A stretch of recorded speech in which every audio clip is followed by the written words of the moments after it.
Programa Novo Alvorecer, trazendo boas novas para você. Uma realização Assembleia de Deus de Caratinga. Olá, meus irmãos, a paz do Senhor. Esse é o seu programa Novo Alvorecer, um programa da Igreja Assembleia de Deus, situado na rua Princesa Isabel, número 52. Hoje nós vamos estudar a lição de número 9, o reinado de Davi. Voltamos já já, não saia daí.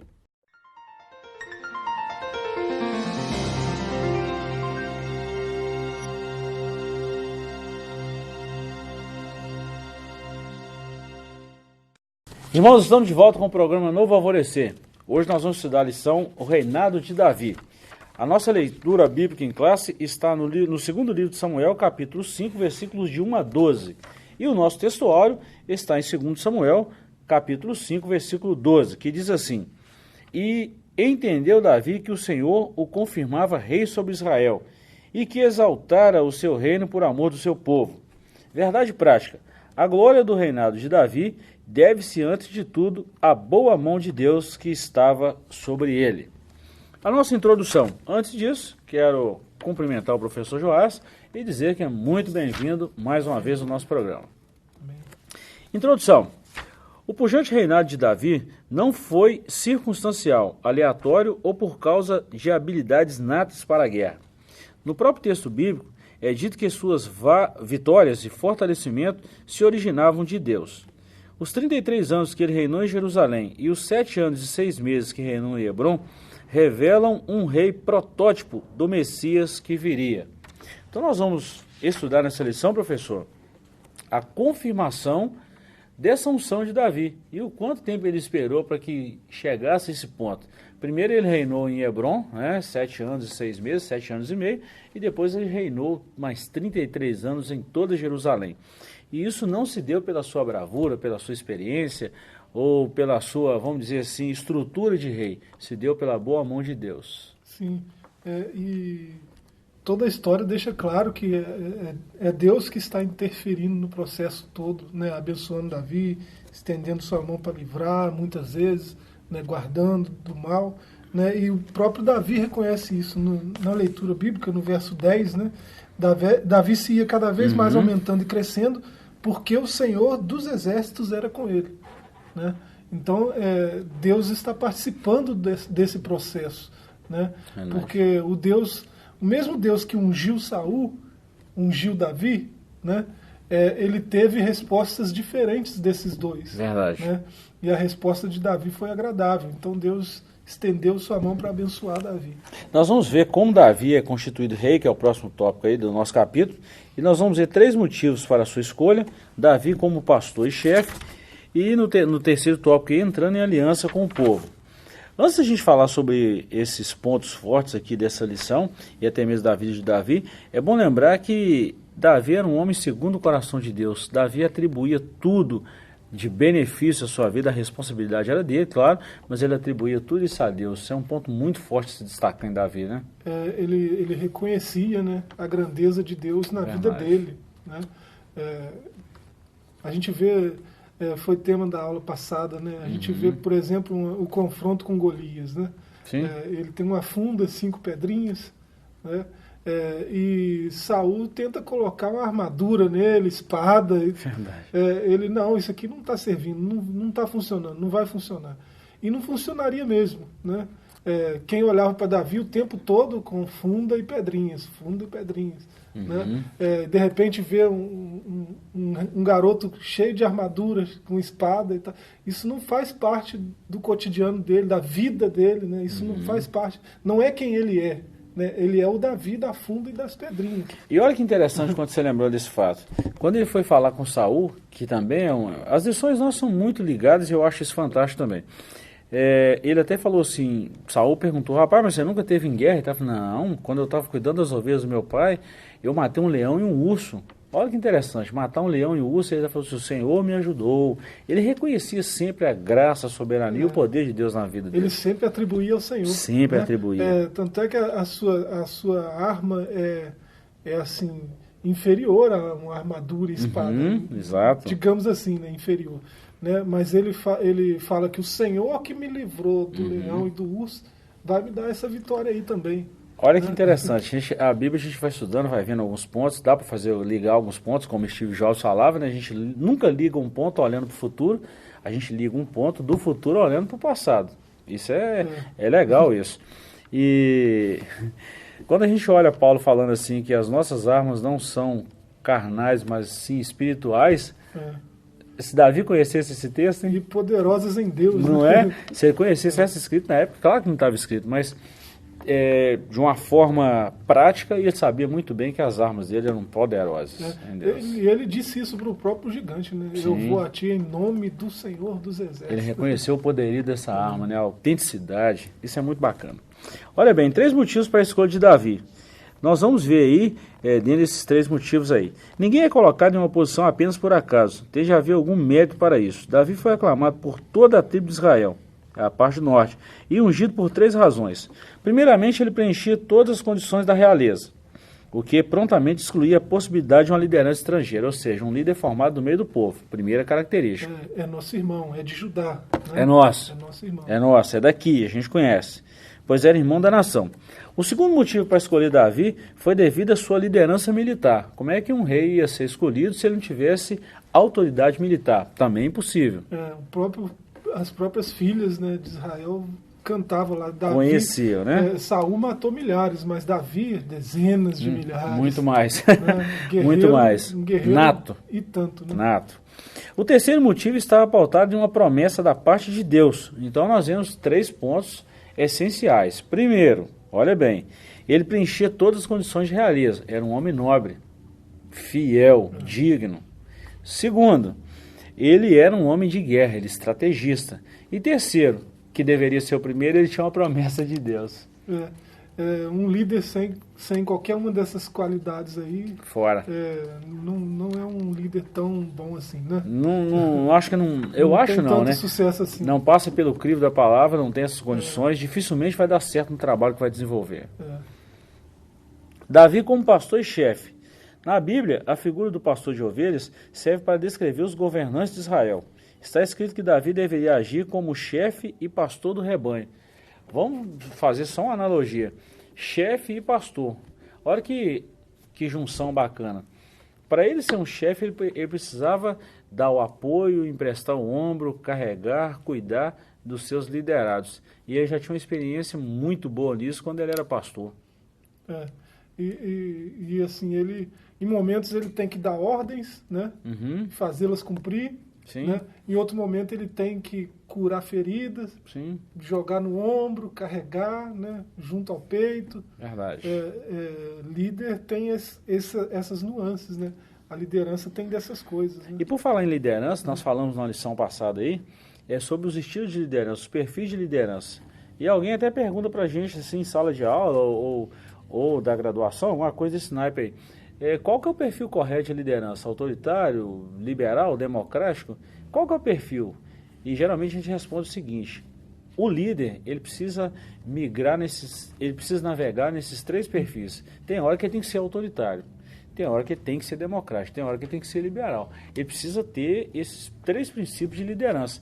E tudo indica, e a gente vê nas partes da Bíblia, que Davi, ele navegava nesses três níveis. Na caverna de Adulão, ele foi um líder acolhedor, ele foi democrático, ele foi aquele líder que precisava fazer. Mas quando ele mandou executar quem trouxe a notícia de Saul que ele havia morrido, ele falou assim, mata.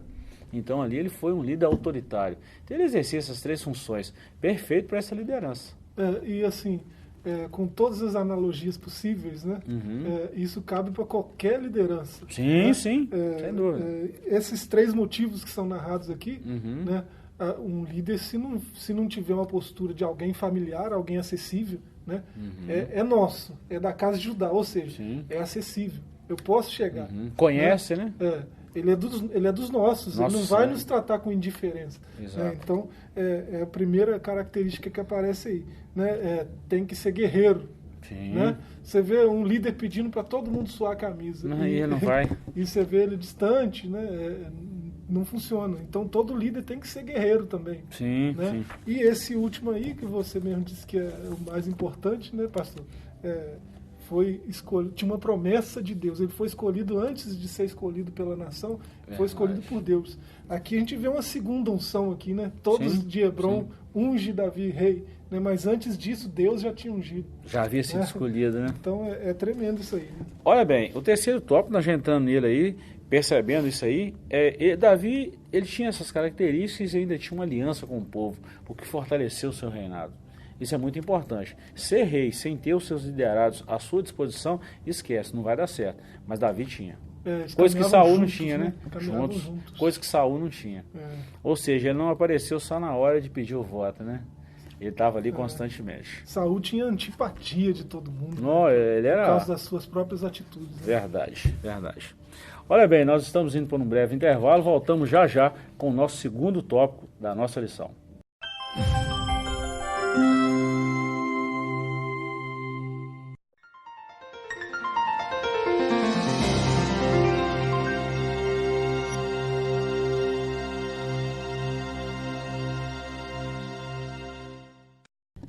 Irmãos, estamos de volta com o programa Novo Alvorecer e hoje nós estamos estudando uma lição maravilhosa. Nós estamos falando sobre o reinado de Davi. Professor, nós já falamos também na lição anterior e nunca nós vamos cansar de falar isso. A história secular, até mesmo a história bíblica, fala de 3 grandes reis poderosos. Né? E a história secular reconhece isso também. Davi, Nabucodonosor e Cristo. Os 3 reis fantásticos que marcaram a história. Davi pela sua bravura, a sua estratégia de guerra, Nabucodonosor pela sua excelência, magnitude do Império Babilônico, e Cristo que desceu da glória e habitou e reinou entre nós, e reinará também no milênio. Hoje nós estamos falando de Davi, mas o reinado de Davi ele foi consolidado de uma forma bem assim, como é que nós vamos usar? De uma forma categórica pelo povo. O povo confirmou isso aí, você até citou no bloco anterior, com a segunda unção, né, em Hebrom. Isso ficou tão marcado na vida dele que ele falou assim, puxa vida, parece que como se tivesse caído a ficha, agora eu vou reinar mesmo. Porque até então ele estava fugindo de Saul, mas quando Saul foi morto e o povo escolheu Davi, ele reinou 7 anos e meio em Hebrom e depois ele reinou mais 33 em todo Israel. Então na época de Davi as 12 tribos ainda estavam unificadas, até Salomão. Depois de Salomão que as tribos foram separadas. Mas olha que interessante, nesse tópico nós vamos falar sobre a edificação de Jerusalém, as reformas religiosas e a suprema aliança davídica, que isso aponta para o próprio Messias. Né? Olha, a edificação de Jerusalém. Tão logo é ungido rei, Davi se lança ao trabalho. O primeiro intento é tornar sua capital forte e bela. Sua corte e família tornaram-se grandes e notáveis. Davi trouxe grandes mudanças ao povo israelita. Olha que coisa fantástica, ao contrário do que muitos pensam, quando Davi chegou ao poder, porque já tinha sido ungido, mas aqui ele é coroado, ele é posto sobre Jerusalém, reconhecido. A unção de Deus é reconhecida. E todo o povo reconhece isso. E quando ele é ungido rei, a primeira coisa que ele faz, lançou seu trabalho. Tinha muito serviço a fazer, não tinha? Ele precisava de uma capital, né? E ele olhou para Jebus, né, que era que hoje é Jerusalém. Ele olhou para Jebus e falou, isso aí vai ser a capital, né? E os jebuseus perceberam a intenção deles, não, aquilo não entra de jeito nenhum, né? Usaram até uma parábola lá, né? Sim. Né? Mas como quem diz, de jeito nenhum, nunca vai acontecer tal coisa de Davi entrar aqui, né? E aí que ele foi mesmo, né? Tomou a frente na batalha e conquistou a cidade e tornou ela a capital do seu reino. Olha, professor, um negócio muito interessante que a gente vê na liderança, o que se destaca na liderança é a coragem de fazer o trabalho que é proposto a ele fazer. Davi não tinha medo. Uma das coisas que Davi não tinha era medo. Então, se fizesse alguma coisa contra Davi e se, vamos dizer assim, afrontasse ele de algum momento, iria se dar mal com aquilo. Iria se dar mal. Ele, em hipótese alguma, ele não iria de jeito nenhum, ele iria revidar a situação mesmo no que se diz respeito ao trabalho, à obra de Deus e tudo mais. Então isso não funcionava com ele. Se os jebuseus fossem um pouquinho mais inteligentes, né? Eles olhassem o retrospecto do homem, né? Leão, urso, gigante, né? Correu de Saul, 400 homens na caverna. Sobreviveu a uma perseguição de um rei, né? Um rei te perseguindo e você sobrevive. Né? Não, olha bem que você destacou, um rei com todo o exército, pensa. Tudo à sua disposição. Tudo contra ele. E ele conseguiu escapar, se manteve intacto. E venceu. E agora ele está dizendo que esse cara não vai entrar aqui? Como assim, né? Se eles fossem um pouquinho mais espertos, eles iam ter mais cautela com Davi. Né? Então ele edificou a Jebus, Jerusalém, colocou lá o trono e falou, aqui é a capital, vou reinar aqui. E o povo experimentou mudanças drásticas e positivas com o reinado de Davi. E Deus confirmando isso tudo. Né? O que é mais interessante. Acontece aqui no verso 12, uma coisa que quando a gente experimenta isso é muito bacana. Né? Entender o Davi. Né? Quando você entende qualquer coisa, é muito bacana. É né? muito bom. Mas quando você entende o seu propósito, né? É muito bom. Você entende que Deus está com você no seu propósito, né? Foi o que aconteceu com Davi, né? No verso 12 aí, 2 Samuel 5. Entendeu Davi que o Senhor o confirmava como rei sobre Israel e que exaltara o seu reino por amor do seu povo. Né? Não foi nem por amor a ele mesmo, ele entendia que Deus amava tanto Israel e Judá, né? Que nessa época estavam divididos. Juntos. Divididos assim, ideologicamente. Sim, né? sim. Deus amava tanto esse seu povo que ele colocou Davi ali naquela posição para que Davi fosse instrumento de Deus para unir aqueles irmãos. Né? E ele entendeu isso. E olha que bacana. Quando Davi chegou ao poder e provocou essas mudanças sociais e trouxe a capital para Jerusalém, colocou lá tudo que tinha de fazer, uma coisa interessante, que Deus era tão presente na vida de Davi que ele consegue derrotar todos os inimigos. Foi uma paz tão grande em todas as fronteiras de Jerusalém que dificilmente isso vai acontecer. Né? Ele conseguiu contornar as fronteiras, as entradas e saídas, e Deus provocou e promoveu uma paz muito grande entre as pessoas ali, as fronteiras, e foi muito bom isso. Qualquer um que ouve essas histórias das conquistas de Davi, né? A primeira pergunta que vem à mente é como que ele fez isso? Como que ele conseguiu ser esse tipo de líder? Né? Como que ele conseguiu esse tipo de vitórias? Né? Só Deus, né? E assim, se você for buscar a história, né, esses dois livros que nós estamos estudando nesse trimestre, você percebe que porque Davi sempre teve a mesma postura de consultar a Deus nas suas ações. Né? Ele era livre para escolher qualquer coisa, mas antes de escolher, ele falou, eu devo ir por aqui?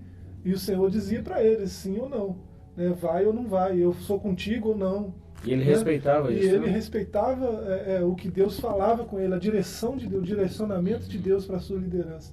Né? E foi, você citou dos 3 líderes aí, né, mais icônicos da história humana, né? E foram tão excepcionais esses 3 líderes, né? O Davi é o primeiro deles aí, que em diversos pontos da história tentaram desmentir até a existência deles. Não houve tal rei como Davi. Né? Nabucodonosor é uma fábula, é uma historinha. E né? não era. Né? E Jesus de Nazaré, isso aí, né? Sempre tentam desmentir né? a veracidade da caminhada desses homens na história. Né? Mas sempre tem evidências e mais evidências de que é verdade o que foi dito deles. Isso é muito bacana. Há comprovações tanto históricas como científicas e comprovações de todos os fatos que quiserem especular. Olha bem, nós vamos falar também sobre as reformas religiosas. O capítulo 6 de 2 Samuel trata da ação de Davi em busca da Arca de Jerusalém. Então, além de promover e de provocar uma mudança política, ele também trouxe uma reforma ou ações que impactaram na religiosidade do povo, que agradou a Deus. E também ele fez uma aliança, a Suprema Aliança Davídica. Quem profetizou sobre a Aliança Davídica foi Natã. Assim como Deus falara que abençoaria a família de Abraão, não seria diferente com Davi. E ele e a sua família teriam um grande nome. Nós vemos isso desaguando lá em Cristo também. A aliança do povo com Deus, de Davi com o povo e de ambos, o povo e Davi com Deus, isso provocou uma aliança do trono da família de Davi. Tanto é que da linhagem de Davi veio Jesus. O Messias, né? Isso é muito importante destacar também. E essas reformas religiosas foram significativas, né? Ele não só trouxe a arca de volta, né, para Jerusalém, né, para o meio do povo de Deus, né, como restaurou o sacerdócio, né, instituiu levitas para que a adoração nunca cessasse, né, no tabernáculo, deixou metade do caminho, metade das coisas prontas para que Salomão, seu filho, construísse o templo. Deixou o caminho aberto. Então, a reforma religiosa foram assim muito amplas, né? Engraçado que, fechando esse bloco aqui, a gente sempre percebe na liderança que a liderança ela vai se consolidando à medida que o líder vai trabalhando. Nunca chega aquela coisa estabelecida e fala assim, pronto, está definido, é assim. Não. Ele vai trabalhando de uma forma paulatina e as coisas vão acontecendo e Deus vai confirmando e o povo vai confirmando também a presença de Deus na vida desse líder e as coisas vão se encaixando como um quebra-cabeça. As peças vão se encaixando e aí todos percebem que realmente Deus está no controle de toda a situação. Isso. Né? Nós vamos para um breve intervalo, voltamos já já para o terceiro e último bloco do nosso programa. Não saia daí.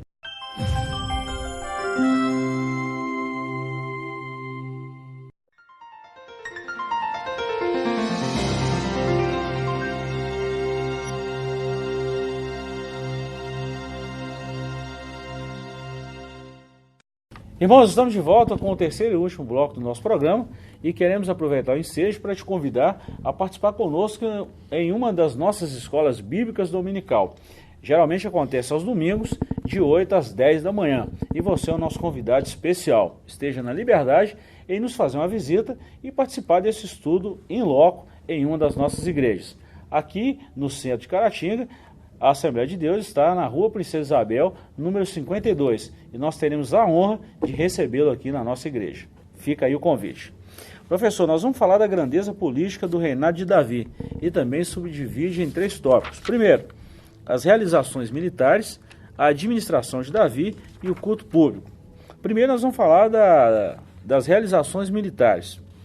Nas Escrituras, há registro das diversas ações militares de Davi. Muitos denominam esse texto de o Davi que ataca. Note que a tônica dos versículos é sobre os verbos feriu, sujeitou, matou e tomou. Nós vemos aqui nessa ação militar que Davi, bem antes de assumir o reinado, ele já enfrentou um primeiro, vamos dizer assim, ele teve sua primeira experiência com o exército lá com o Golias. Então ele era nato na guerra, ele era um guerreiro mesmo, ainda mesmo sem estrutura, né? Franzininho, magrinho, pequenininho, magrinho, e estava lá na frente do Golias, que era um gigante. Imagina um garoto que é tido como insignificante e vencer um urso sozinho, né? Um leão. Verdade. Então era um guerreiro nato mesmo. Verdade. Estava na veia, parece, né? Engraçado, professor, uma coisa que a gente sempre destaca em Davi é a questão da coragem. Ele não tinha medo. Nós já falamos sobre isso em edições anteriores também. Segundo os eruditos aí, o medo faz parte do processo. Você citou muito bem isso aí, a questão que é uma coisa bem paradoxal no que a gente vê hoje, bem psicológica, né? Mas Davi era um camarada de coragem. Se ele colocasse no coração o que ia fazer, buscava a orientação de Deus, partia para a guerra e ia fazer aquilo mesmo. Não tinha preguiça nem medo de fazer nada, não. Parece que onde o medo acontece, né, nas amígdalas cerebrais, parece que Davi nem tinha amígdalas, né, mas prova que tem é que a amorosidade dele para com os próximos, né, sua dedicação aos mais próximos. Então ele tinha assim, sentimentos muito fortes, assim, né, mas ele parece não era dominado pelo medo. Não. Aquele medo que atingiu os soldados, que atingiu o próprio Saul, né, no episódio de Golias, ele olhou assim, aquele gigante todo, aquela armadura toda, aquela espada toda, e só falou, não, é um incircunciso, né? O Senhor dos Exércitos está do lado de cá, não do lado de lá. Olha bem, ele reconheceu a soberania de Deus, o governo de Deus na vida dele, do povo de Israel, e reconheceu também que aquele camarada estava zombando, não dele, mas do próprio Deus. Podia ser 3 vezes maior, né? Podia Deus ser um não está do exército. lado de lá. Verdade. Né? Deus está do lado de cá. Então, Verdade. Ele reconheceu a aliança. É onde ele pôs o foco, né? Verdade. Ele não focou a situação geradora do medo. Ele Ótimo. focou Ótima naquele lembrança. que pode vencer o medo. Ótima lembrança. Se a gente colocar o nosso foco no problema, nós vamos enxergar só o problema. Olha a oportunidade que Davi teve na caverna de Adulão, lição passada. Se ele tivesse focado só no problema da caverna de Adulão, pronto, ele ia ver só o problema. Mas ele focou numa oportunidade que esse problema trouxe para ele.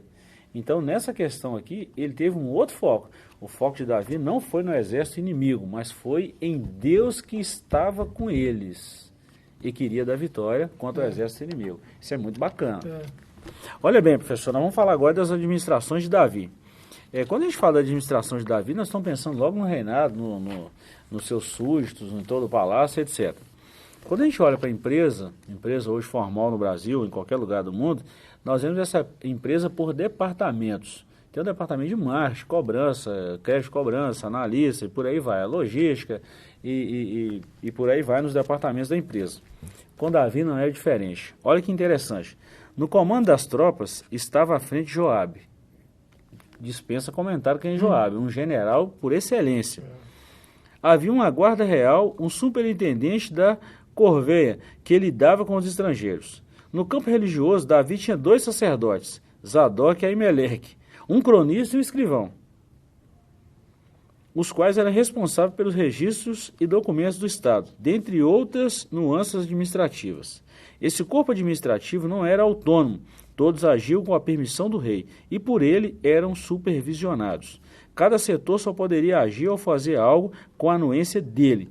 Davi procurou montar um setor administrativo que o pudesse auxiliar no seu reinado. Olha o sucesso de um líder.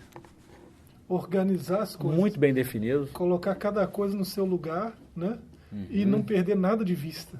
Ele tinha o controle de tudo. Né? E ele precisava saber. Ele não precisa fazer tudo, né? Ele delega uma coisa para um, outra coisa para outra coisa para... Mas ele sabe de tudo que está acontecendo, né?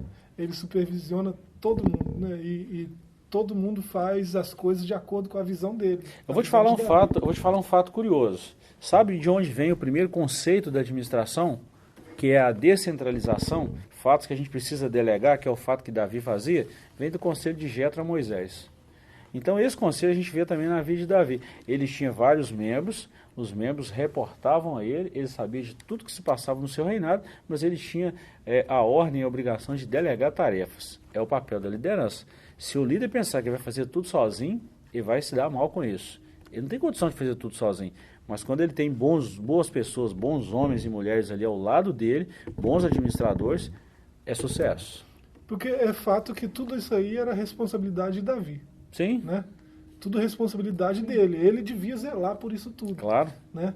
Mas não quer dizer que por ser responsabilidade dele, tem que ser feito pelas mãos dele. Sim. Né? Então ele vai delegar. Né? Você sacerdoteia, né? Você escreve as crônicas, você administra, você comunica com os estrangeiros, né? Ele reparte cada um na sua função, cada um fazendo, mas de acordo com a visão dele. Sim. Né? Muito interessante isso. Davi, ele simplesmente ele empoderou seus líderes. Né? Ele deu poder aos líderes de executar o trabalho sob supervisão dele. É o empowerment, é o empoderamento. Ele deu poder, delegou e cobrava. Por isso que as coisas funcionavam. Muito bacana. Muito bom. Olha bem, no tópico 3 aí, nós vamos falar sobre o culto público. Davi fez consideráveis mudanças no culto público. Os sacerdotes eram Zadok e Aimeleque. Crê-se que Abiatar já estivesse aposentado, também era um dos sacerdotes. Historicamente, pode-se entender que, no aspecto religioso, as cerimônias desenvolveram-se com a família sacerdotal de Arão. Só que Davi fez muita mudança. Nós vemos aqui os instrumentos musicais que ele introduziu no culto. Louvor, por exemplo, é atribuído a ele. Os instrumentos como os instrumentos de corda, a harpa, os tamboris e por aí vai. Isso é muito bacana, ele trouxe uma mudança litúrgica tão benéfica ao povo que o povo tinha prazer de adorar a Deus. Isso é muito importante no reinado também. A adoração é para Deus, né? Não quer dizer que a liturgia precisa ser engessada. Sim, sim. Né? E Davi atentou muito bem para isso e ele chegou a criar turnos, né? Centenas de adoradores, de músicos, né? De instrumentistas, Né? Olha o prazer desse homem. Colocou chefes sobre eles. Né? A gente pode perceber pelo menos 3 turnos. Quer dizer que 24 horas tinha adoração acontecendo, louvor acontecendo. Né? O texto diz que esses músicos profetizavam com seus instrumentos. Ou seja, não tinha nada mecânico, né? Nada assim controlado pelo homem. Era uma coisa que tinha turno, tinha organização. Estava organizado. Mas o Espírito de Deus pairava sobre a organização, diferente da coisa mecânica. Né? Nós chegamos ao final da nossa lição. E olha o que diz a conclusão. O reinado de Davi e de seu filho Salomão ficou conhecido como a Era de Ouro de Israel. Mas, na verdade, o rei Davi sabia que a fonte verdadeira de toda a grandeza do reino vinha de Deus. Dispensa qualquer comentário isso, né? Tudo vem dele. Tudo vem dele. Interessante que nós vamos terminar esse comentário aqui. Eu vou usar uma frase, né, de uma das canções da Batista da Goinha, o grupo Diante do Trono. Tem uma música muito bacana que eu sempre gostei de ouvir. Tudo que eu tenho, tudo que eu sou e tudo que eu vier a ser, vem do Senhor. Davi sabia disso muito bem. O sucesso do reinado, de tudo na vida dele estava aí. Por isso que deu certo, né? Por isso que deu certo. Irmãos, nós queremos agradecer a você mais uma vez pela companhia.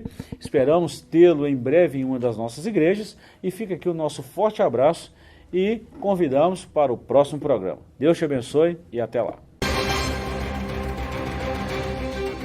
Programa Novo Alvorecer, trazendo boas novas para você. Uma realização Assembleia de Deus de Caratinga.